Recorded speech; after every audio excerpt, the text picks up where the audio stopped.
दोस्तों हरे Krishna by Anju Tayal channel में आपका स्वागत है।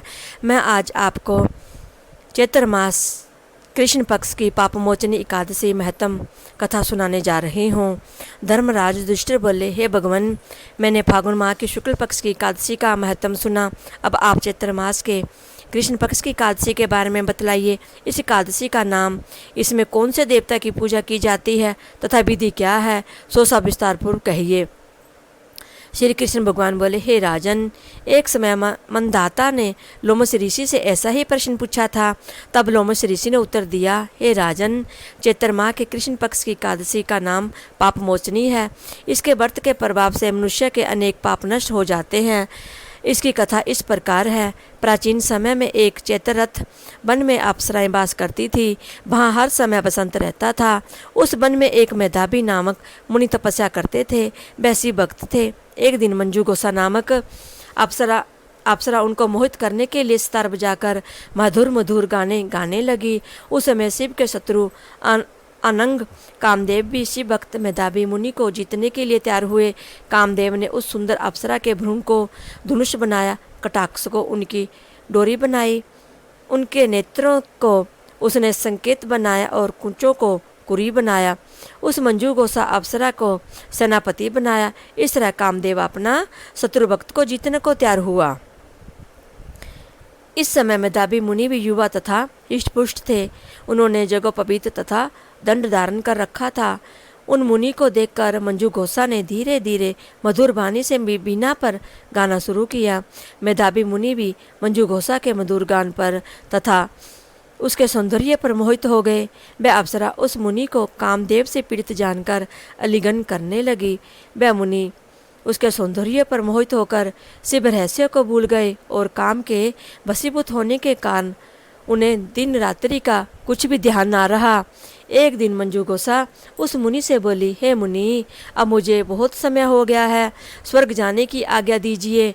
उस अप्सरा के ऐसे वचनों को सुनकर मुनि बोले, हे सुंदरी, तू तो आज इस संध्या को आई है, अभी प्रांत काल तक ठहरो। मुनि के वचनों को सुनकर वह उनके साथ रमन करने लगी और बहुत समय बिता दिया। फिर उसने मुनि से कहा, हे मुनिदेव, अब आप मुझे स्वर्ग को जाने की आज्ञा दीजिए। मुनि बोले, अरे अभी तो कुछ भी समय नहीं हुआ है, अभी कुछ और देर ठहर। इस पर वह अप्सरा बोली, हे मुनि, आपकी रात्रि तो बहुत लंबी है। अब आप सोचिए कि मुझे आपके पास आए हुए कितना समय हो गया है। उस अप्सरा के वचनों को सुनकर मुनि को ज्ञान प्राप्त हो गया और समय का विचार करने लगे। जब रमन करने का समय का प्रमाण 57 साल 7 माह और 3 दिन ज्ञात हुआ तो उस अप्सरा को काल का रूप समझने लगे। वह महान क्रोधित हुए और तप नाश करने वाली अप्सरा की तरफ देखने लगे।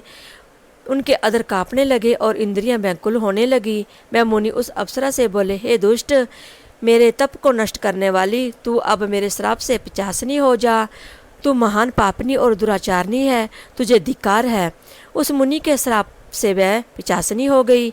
तब वह बोली, हे मुनि, अब मुझ पर क्रोध को त्याग कर प्रसन्न हो जाओ और इस श्राप का निवारण कीजिए। तब मुनि को कुछ शांति मिली और पिचासनी से बोले, रे दुष्ट, मैं सांप से छूटने का उपाय बतलाता हूँ। चैत्र माह के कृष्ण पक्ष की जो एकादशी है उसका नाम पापमोचनी है। उस एकादशी का व्रत करने से तेरी पिचासनी की देह छूट जाएगी। इस प्रकार मुनि ने उसको समस्त विधि आदि बतला दी और अपने पिता च्यवन ऋषि के पास गए। च्यवन ऋषि अपने पुत्र को देखकर बोले, रे पुत्र, तूने ये क्या किया? तेरे समस्त तप नष्ट हो गए हैं। मेधावी बोला, हे पिताजी, मैंने बहुत बड़ा पाप किया है, आप उसके छूटने का कोई उपाय बतलाइए। च्यवन ऋषि बोले, हे तात, तुम चैत्र मास के कृष्ण पक्ष को पापमोचनी नाम की एकादशी का विधि तथा भक्तिपूर्वक व्रत करो। वचनों को सुनकर मेधावी ऋषि ने पापमोचनी एकादशी का विधिपूर्वक उपवास किया। उसके प्रभाव से इनके समस्त पाप नष्ट हो गए। मंजू गोसा अप्सरा भी पापमोचनी एकादशी का व्रत करने से पिचासनी की देह से छूट गई और सुंदर रूप धारण करके स्वर्गलोक को चली गई। राजन, इस पापमोचनी एकादशी के प्रभाव से सब पाप नष्ट हो जाते हैं। इस एकादशी कथा के श्रवण व पढ़ने से 1000 गोदान करने का फल मिलता है। इस व्रत के करने से ब्रह्म हत्या करने वाले अगंबा गमन करने वाले आदि के पाप नष्ट हो जाते हैं और अंत में स्वर्ग को जाते हैं। धार्मिक मान्यता है जो व्यक्ति पाप मोचन एकादशी का व्रत रखता है उसे समस्त प्रकार के कष्टों से मुक्ति मिल जाती है, उसके सारे पाप नष्ट हो जाते हैं। लेकिन चैत्र मास कृष्ण पक्ष की ध्यान रखना चाहिए। एकादशी के दिन चावल नहीं खाने चाहिए। धार्मिक मान्यता के अनुसार ऐसा कहा जाता है कि जो व्यक्ति आज के दिन चावल का सेवन करता है उसे अगले जन्म रेंगने वाले प्राणी के रूप में जन्म मिलता है, इसलिए आज के दिन चावल ना खाए।